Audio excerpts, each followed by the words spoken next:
Kisah Marco Polo. Jejak Emas di Jalur Sutra. Bayangkan, abad ke-13. Eropa masih penuh benteng batu. Raja-raja memperebutkan wilayah.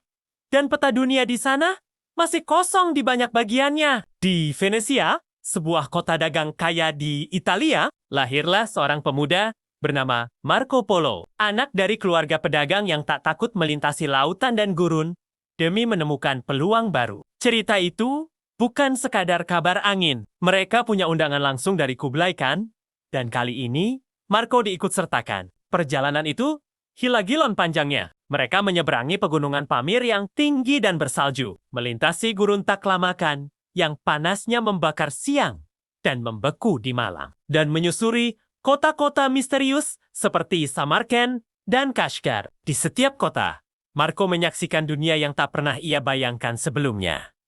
Pasar penuh batu mulia, wangi rempah-rempah dari India, penemuan kertas dan bubuk mesiu yang belum dikenal di Eropa. Ketika akhirnya tiba di Istana Kublai Khan di Beijing, Marco Polo masih muda, tapi pandai, ingin tahu, dan berani bicara. Kublai Khan terkesan ia mengangkat Marco sebagai utusan ke berbagai wilayah di kerajaannya. Marco melihat kota-kota raksasa dengan jalan-jalan lebar, jembatan megah rama-rama dari kayu yang diukir indah, dan kekayaan sutra, emas, serta batu mulia yang seolah tak ada habisnya.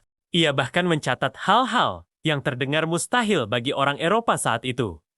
Uang kertas yang bisa dipakai di mana saja, batu hitam, batu bara yang bisa terbakar dan menghasilkan panas, serta sistem pos kerajaan yang begitu cepat hingga berita dari ribuan kilometer bisa tiba hanya dalam hitungan hari. Setelah 24 tahun di Tanah Timur, Marco akhirnya pulang ke Venesia. Tapi saat ia menceritakan semua yang dilihatnya, banyak yang menertawakannya. Mana mungkin ada kertas yang bisa jadi uang, kata mereka.